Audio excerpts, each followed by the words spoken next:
अभिभावक के खुदाओं की जिंदा आवाज को सुनिए। आप सबकी तारीफ करो।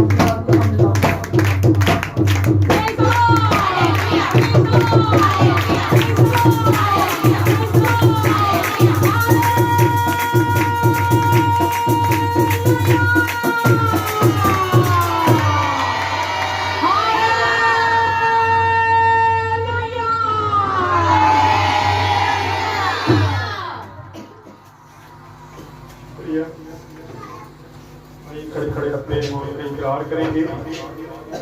ईमान रखता हूँ खुदाई का अपने बाप पर जिसने आसमान और जमीन को पैदा किया और उसके इकलौते बेटे हमारे खुदावंद यीशु मसीह पर जो रूह कुदस की कुदरत से पेट में पड़ा, तुम्हारी मरियम से पैदा हुआ, संतोष पिलातुस की हुकूमत में दुख उठाया,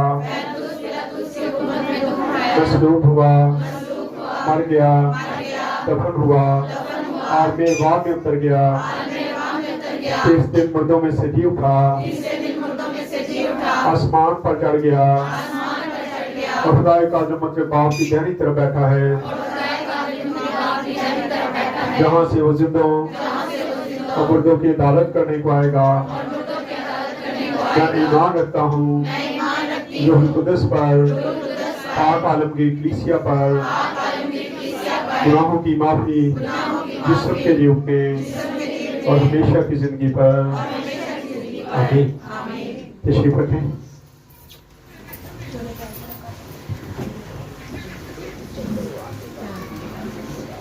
हालेलुया। खुदावंद यीशु मसीह के बरकत और फजल नाम में आप सबको सलाम। आए खुदा के जिंदा कलाम में से आज अपनी सलाह के लिए जरा सीखेंगे, देखेंगे। रूत की किताब को हमने शुरू कर रखा है। आज इसका दूसरा बाब है, उसके टोटल 4 बाब हैं। टोटल 4 बाब हैं। आज इसका दूसरा बाब जो है इसको हम देखेंगे। पिछली बार हमने देखा कि किस तरीके से एक खानदान जो है वो रोटी ढूंढने के लिए रोटी के घर से मौत के घर में चला जाता है। वो या वहां पे चले गया जहां उनके नसीब में मौत आती है। 4 लोग जाते हैं और फिर वहां से सिर्फ नोमी वापस आती है और साथ उसकी बहू है जिसका नाम रूत है। अब रूत मोआबी औरत है। खुदा ने सख्ती से मना किया था कि इन लोगों से लेन देन नहीं करना, लेकिन उसके बावजूद खुदा उस पर रहम करता है, तरस खाता है, उसको चुनता है। हम भी जब गैर कौम थे तो खुदावन ने हम पर भी तरस खाया है। आए जरा 2 बाब को देखते हैं। 2 बाब की पहले 3 आयत को पढ़ेंगे। रूत 2 बाब 290 नंबर पेज है। और नोमी शुरू एक रिश्तेदार था जो अलीबेलेक के घराना का बड़ा मालदार था और उसका नाम बोअज था। तो मोआबी रूत ने नोमी से कहा कि मुझे इजाजत दे तो मैं खेत में जाऊं और जो कोई कर्म की नजर मुझ पर करे उसके पीछे पीछे बालू छूटूं। उसने उसे कहा जा मेरी बेटी। सो वो गई और खेत में जाकर काटने वालों के पीछे बालू छूटने और इत्तेफाक से वो बोअज के खेत की हिस्सा में जा पहुंची जो अलीबेलेक के खानदान का था। जो अलीबेलेक के खानदान का था। अब ये बड़ी खूबसूरत चीजें हैं। रूत नोमी को कहती है कि मैं जाती हूं और जाके वहां पे बाले चुनूंगी क्योंकि वहां पे कटाई हो रही है फसल की और मैं वहां पे जाके दाने इकट्ठे करती हूँ। अब ये कैसे मुमकिन है कि किसी का खेत हो और वो कोई औरत जाए वहां से चुनना शुरू कर दे? लेकिन ये खुदा का कानून था। खुदा ने एक कानून बनाया था कि जब तुम फसल की कटाई करोगे तो तुमने सारी फसल को काटना नहीं है, जो सिटे गिर जाएंगे वो तुमने उठाने नहीं है।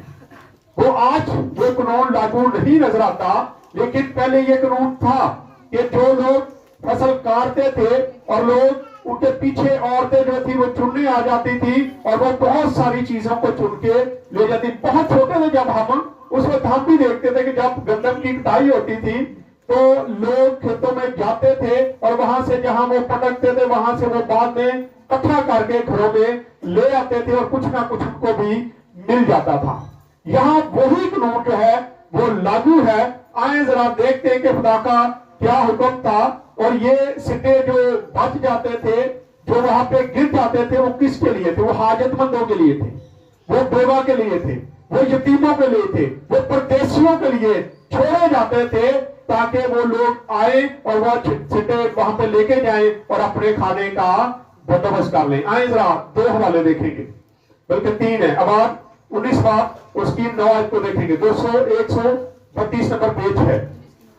और जब तो अपनी जमीन की पैदावार की फसल काटे, जब तो अपनी जमीन की फसल की पैदावार को काटे तो अपने खेत के कोरे कोरे पूरा पूरा ना काटना। क्या है? तो पूरा पूरा। अब काटने के लिए भी खुदा ने हुक्म दिया था कि सारी फसल तूने नहीं काटनी, बल्कि अगर कोनों में कुछ फसल रह जाती है तो उसको रहने देना। पढ़ दे आगे भी।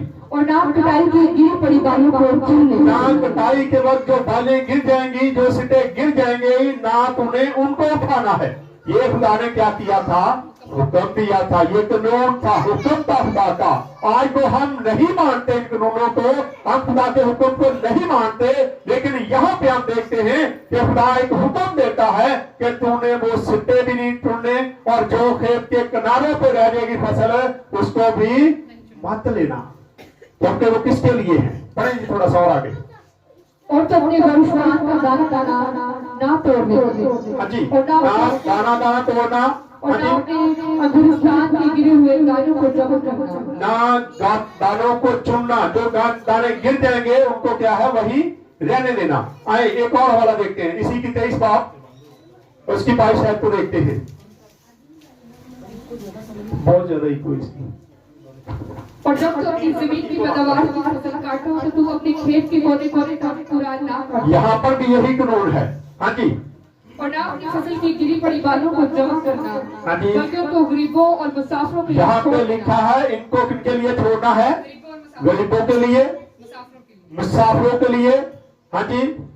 मैं खुदावंद तुम्हारा खुदा हूँ। मैं खुदावंद तुम्हारा खुदा हूँ। खुदा ये हुक्म सादर फरमा देता है कि तुमने दाने दाने को नहीं चुनना, ना बालों को पूरी को उठाना है, बल्कि खेत में कुछ फसल जो कोनों में होगी उसको भी छोड़ देना, ताकि वो गरीबों के लिए और यतीमों के लिए रहे। आए एक और हवाला देखते हैं, इस इस्तिशना की किताब 24 बाब और उसकी 19 आयत को देखेंगे। 219 नंबर पेज है।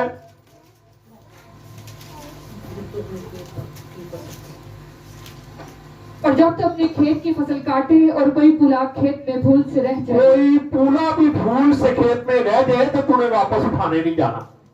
यानी कि अगर कोई पुला तुझसे रह जाता है, भूल से तू उधर छोड़ आता है, तो वापस आ जाता है, तो उसको वापस लेने के लिए तूने वापस नहीं जाना। ये कानून था। हाँ जी, पढ़े जरा।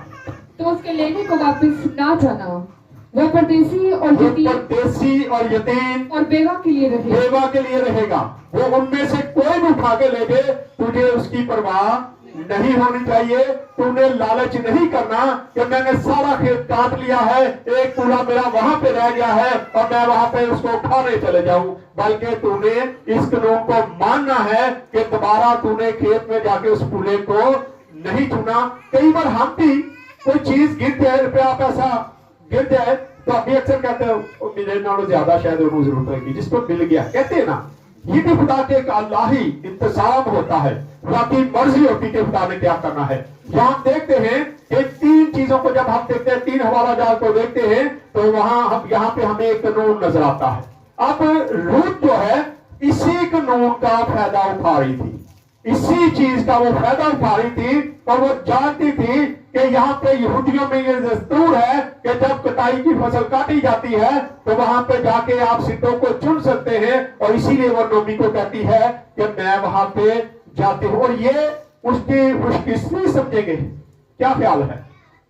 क्या ख्याल है उसकी किस्मत थी कि वो वहां पे गई और जाके उसने पूरा वहां पे चुनना शुरू कर दिया? नहीं, ये खुदा का अल्लाही इंतजाम था। खुदा ने इंतजाम किया हुआ था। खुदा चाहता था, क्योंकि उसने बहुत बड़ी कुर्बानी दी थी। हम देखते हैं कि उसने कितनी बड़ी कुर्बानी दी थी, जिसकी वजह से खुदा ने ये सारा इंतजाम कर रखा था। और शायद ये इसीलिए किया गया था ताकि नोमी वहां पे जाके भूखी ना रहे और ना रूथ वहां पे भूखी सोए, बल्कि ये खुदा ने कानून बना रखा था और इसी कानून के मुताबिक वो वहां पे जाती है। और ये खेत जो है वो किसका है जी? बॉयज का। बॉयज का मतलब है उसमें कुवत है, ये उसका खेत है और ये उसके खेत में जाके चुनती है। और बॉयज के बारे में जब आप देखते हैं कि वो उस वक्त वहां पे था ही नहीं, वो यरूशलेम में नहीं था, वो बैतलहम में नहीं था, वो कहीं गया हुआ था। और जब वो वापस आता है और आके उस लड़की को देखता है कि ये नौजवान औरत कौन है और अपने नौकरों से पूछता है कि ये कौन है, वो उसको सारा हाल बता देते हैं कि ये नोमी की बहू है। ये किस तरीके से अपने खुदा को छोड़ आई है, अपनी कौम को छोड़ आई है, अपने नेता को छोड़ आई है, अपने नातेदारों को छोड़ आई है और इसने हमारे अंदर रहना शुरू किया है। इसने बहुत बड़ी कुर्बानी दी है। पढ़े जरा क्या हुआ फिर? तो वो गई और खेत में जाकर काटने वालों के पीछे बालें चुनने लगी। हाँ जी। और इत्तेफाक से वो बॉयस ही के खेत के हिस्सा में जा पहुंची जो अलीमलेक के खानदान का था। और बॉयस ने बैतलहम से आकर काटने वालों से कहा, खुदा तुम्हारे साथ हो। अब वो आता है और सलामती उन पर भेजता है, कहता खुदा तुम्हारे साथ हो। और आगे से वो क्या कहते हैं? और उन्होंने उसे जवाब दिया, खुदा तुझे बरकत दे। खुदा तुझे बरकत दे, ये उनका जवाब था। आज हम सलाम करते हैं तो कई बार आगे से जवाब की भी तवक्को नहीं होती। तो सलाम करता आके अपने मुलाजमों को, बड़ा आदमी है, मालदार आदमी है, लेकिन उसके खेत में जो लोग काम कर रहे हैं, आज पता क्या है, तो बड़ा अंदर बैठा हो तो छोटा बाहर शायद मैंने सलाम ही नहीं किया, मैं बड़ा कहते ना, मैं बड़ा हूं जी, इसका फर्ज था ये मुझे सलाम करता। मैं बैठा था, मैं गुजर रहा था, इस छोटे ने होते हुए मुझे सलाम नहीं किया। अब यहाँ पे एक जमीन का मालिक देखते हैं कि उसके नौकर फसल काट रहे और वो आके उनको क्या कहता है, तुम पर सलामती हो, सलाम है तुम पर। और वो आगे से उसको बरकत की दुआ देते हैं कि खुदा तुझे और बरकत दे और बढ़ाए। हाँ जी, बढ़े आगे। फिर बॉयस ने अपने उस नौकर से जो काटने वालों पर मुकर्रर था, एक नौकर मुकर्रर था काटने वालों पर, उससे पूछा, हाँ जी, पूछा ये किसकी लड़की है? ये किसकी लड़की है? उस हाँ जी। नौकर ने जो काटने वालों पर मुकर्रर इसका मतलब है कि बॉयज जो था वो अपने तमाम नौकरों को, तमाम उन लौनियों को जो वहां पे रहती थी, जो उस फसल को काटती थी, जो समेटती थी, उन सबको वो नाम बनाम जानता था। इसीलिए रूत उसको लहदा से नजर आई कि ये कौन आ गया है, ये लड़की कहां से आ गई है। और उसने सवाल किया और उसने क्या जवाब दिया कि पढ़े।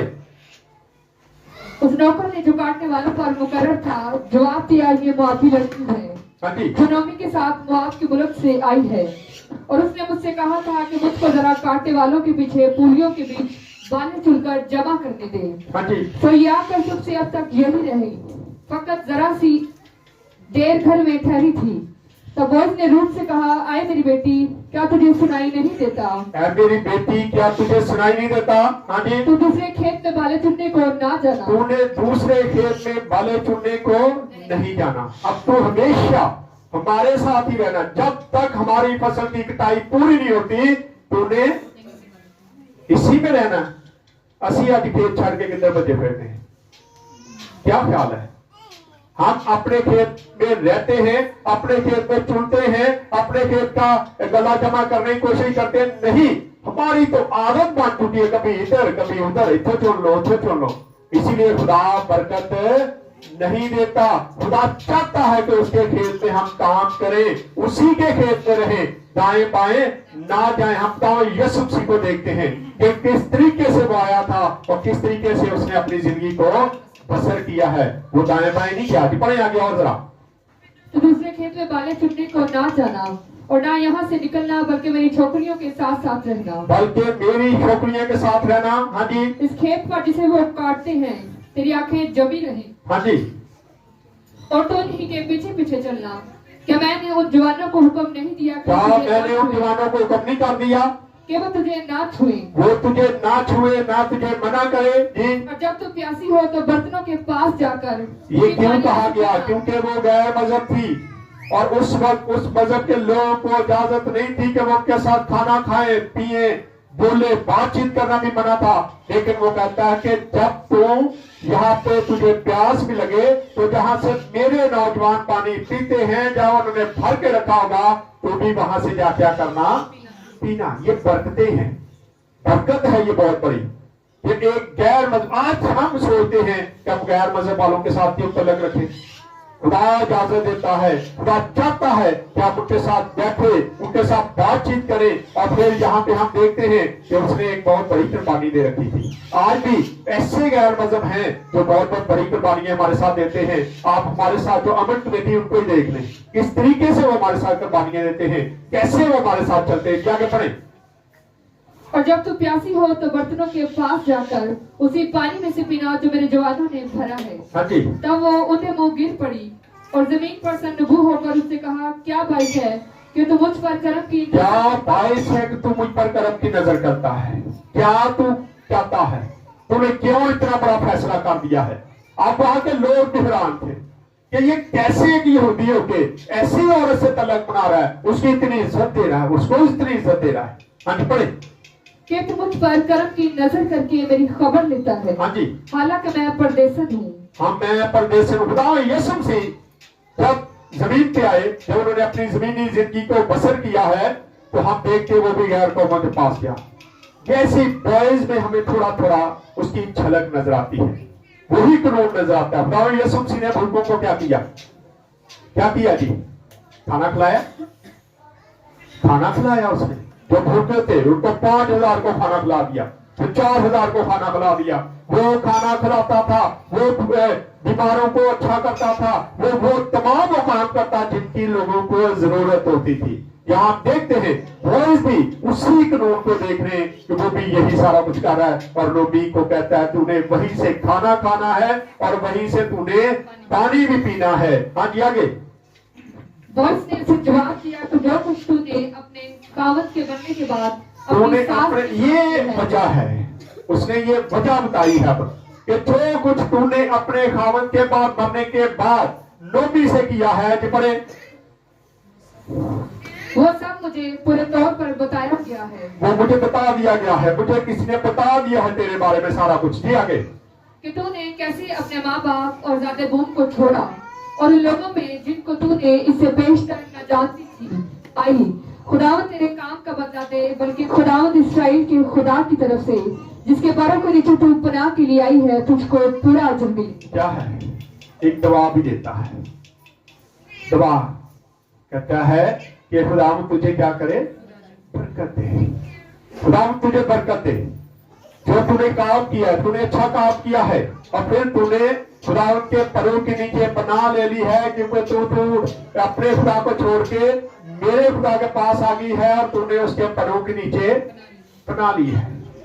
एक मुसन्नफ कहता है कि रूत ने जब ये बात सुनी, जब बॉयज ने ये दुआ की, तो बॉयज को ये नहीं पता था कि बाद में यही दुआ मुझ पर आ जानी है। बाद में आगे जाके हम देखेंगे कि बॉयज के साथ ही रूत की क्या हो जाती है? शादी हो जाती है। उसने जो बरकत दी थी उसी पर ही वो बरकत वापस आ जाती है और वो उससे शादी करता है। आज जरूरत है कि हम इन चीजों को देखें कि हम किस तरीके से जा रहे हैं। बॉयज न जाने में ही क्या करता है, उसको दुआ देता है। दुआ देता है गैर कौम को, एक यहूदी औरत नहीं है बल्कि उसको क्या करता है? दुआ देता है और वो दुआ बहुत जल्द पूरी भी हो जाती है। आज हमें भी जरूरत है कि हर किसी के लिए दुआ मांगे, हर किसी के लिए बरकत चाहे। आपकी दुआ से खुदा कुछ कर सकता है, क्या पता क्या हो जाना है। इसीलिए जब कोई बीमार होता है तो प्रेयर रिक्वेस्ट आती है, लोगों का ख्याल होता है तो पता नहीं किसकी दुआ से खुदा ने काम कर देना है। इसलिए जरूरत होती है कि आप दुआ करें, लोगों के लिए दुआ करें, ताकि लोग अपने अपने बीमारियों से शिफा पा जाए। यहाँ पे हम देखते हैं कि बड़ी खूबसूरत दुआ देता है। दोबारा से दुआ पढ़ देता। खुदावंद तेरे काम का बदला दे, बल्कि खुदावंद इस्राएल के खुदा की तरफ से जिसके परों के नीचे तू पनाह के लिए आई है, तुझको पूरा अजर मिले। तेरे तुझको पूरा अजर मिले जो तू करके आई, जिस खुदा के परों के नीचे तू आ गई है, जितनी बड़ी तूने कुर्बानी दी है, खुदा तुझे इसका पूरा पूरा अजर दे। ये भी दुआ थी बॉयज की, और वो दुआ पूरी होती हुई नजर आती है। और फिर आप देखते हैं कि कुछ यहूदी लोग जो थे वो शायद नाराज भी होंगे, वो परेशान भी होंगे कि ये क्यों बॉयज उसको अपने खेत में भी ले आया है, इतनी बड़ी इजाजत भी होती है, खाना भी हमारे साथ खाएगी, वो सारा कुछ करेगी, और साथ साथ उसको ये भी कह दिया कि खुदा तुझे बरकत दे। लेकिन उनको पता नहीं, आज भी कुछ लोग तो समझ जाते हैं, लेकिन कुछ लोग आज भी मुखालफत पर उतरे रहते हैं कि इन्होंने क्यों इन लोगों के साथ राब्ता कर लिया, क्यों इन्होंने ये इनके साथ बैठ गए हैं, क्यों इनके साथ खाते पीते हैं। लेकिन आज हमें जरूरत है कि हम यहाँ पे वॉइस को देखते हैं कि वॉइस क्या कहता है कि आज के बाद तूने क्या करना है, मेरे शुक्रों के साथ, मेरी शुक्रियों के साथ तूने खाना खाना है, पानी भी वहां से पीना है, और तूने सिर्फ और सिर्फ मेरे खेत में ही काम करना है। पढ़े आगे और जरा। तब उसने कहा, ऐ मेरे मालिक, तेरे करम की नजर मुझ पर रही, हाँ जी, क्योंकि तूने मुझे दिलासा दिया और मेहर के तूने मुझे दिलासा दिया है जी, और मेहर के साथ अपनी लोडी से बातें की। हाँ जी, अगरचे मैं तेरी लोडियों में से एक के बराबर भी नहीं। मैं एक के बराबर भी नहीं हूँ। वो अपने आप को समझती है। आज क्या हम लोग अपनी अपनी जिंदगी पर गौर करें, क्या हम खुदा की बरकतों के काबिल हैं? क्या हम खुदा के साथ चलते हैं?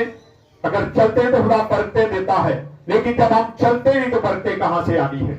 इसलिए जरूरत है कि हम खुदा के साथ वफादारी के साथ चले, ताकि खुदा हमें बरकतों से माला माल करे। पढ़े और जरा।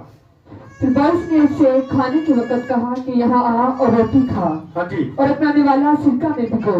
हाँ जी, तब वो काटने वालों के पास बैठ गई और उन्होंने भुना हुआ अनाज उसके पास कर दिया, तो उसने खाया और सेर हुई और जो कुछ रख छोड़ा। थोड़ा सा क्या कर लिया, रख छोड़ा। इसके लिए, सांस के लिए। आज हम खाना कितना जाया करते हैं, कभी ये सोचा है? शान बूढ़े इकट्ठा करी जा रहे हैं, रोटी इकट्ठी करती जा रहे हैं, आटा जाया, सालन जाया, हम हर चीज को जाया करने पे लगे हुए हैं। हम देखते हैं कि रोज किसी थोड़ा खाती है और बाकी बचा के अपनी सास के लिए। वही खाना अगर आप चाहते आपके पास ज्यादा हो जाता है तो किसी को दे दें ताकि वो खा ले और वो जाया ना हो। पढ़े दिया गया। और जब वो बालें चुनने उठी तो बोइस ने अपने जवानों से कहा, उसे पुलियों के बीच में भी चुनने देना, उसे पुलों के बीच में भी चुनने देना। हाँ जी, और उसे मलामत ना करना, उसे मिलावट भी ना करना, और उसके लिए गठरों में से थोड़ा, उसमें से गठरों से भी क्या करना देखना। ये क्या है? बरकतें हैं। जब आप खुदा के साथ वफादार रहते हैं, जब उसके खेत में काम करते हैं, उसी के खेत में रहते, दाएं बाएं नहीं उछल कूद करते, तो कहता है कि गठरों में से भी निकाल के उसको क्या कर देना, दे देना। उसको बरकत पर बरकत क्या है, मिलती जा रही है। जी आगे। और उसके लिए गठरों में से थोड़ा सा निकाल कर छोड़ देना। हाँ जी, और उसे चुनने देना और झिड़कना मत, उसे झिड़कना भी मत। हाँ जी, तो वो शाम तक खेत में चुनती रही, और जो कुछ उसने चुना था उसे फटका, और वो करीब एक हिस्सा जो निकला, तकरीबन एक हुआ, जबकि काफी मकदार में जो है वो जौ निकल आते हैं। आज हमारे लिए इसमें सबक क्या है? हमारे लिए सबक ये है कि हमें दुनिया के खेतों में इधर उधर जाने की जरूरत नहीं है। हम इधर जाते हैं, इस खेत में चुन लो, इस खेत में चुनो, शायद एक तो बहुत आला मिले। नहीं, ऐसे हमें बरकत नहीं मिलती, बल्कि हमें जरूरत है कि हम खुदा के खेत में चुने, ताकि खुदा कहे कि ये अच्छे हैं, ये वफादार हैं, इनके लिए और दो, इनके लिए और दो। और जब हम इस तरह हासिल कर लेंगे तो हमें पता चल जाएगा कि खुदा कितना मेहरबान है। आज हम दाएं बाएं जाने की कोशिश करते हैं, इधर से ढूंढे, उधर से ढूंढे, इधर उधर ढूंढने की बजाय सिर्फ खुदा के खेत में देखें, तो खुदा के खेत में आपको बहुत मकदार में चीजें हासिल आप कर सकते हैं। आइए खुदा इस कलाम के वसीला से खुदा हम सबको बरकत दे। आइए अपने सर को झुकाएंगे, दुआ करेंगे, दुआ में भाइयों में से कोई रहनुमाई करेंगे।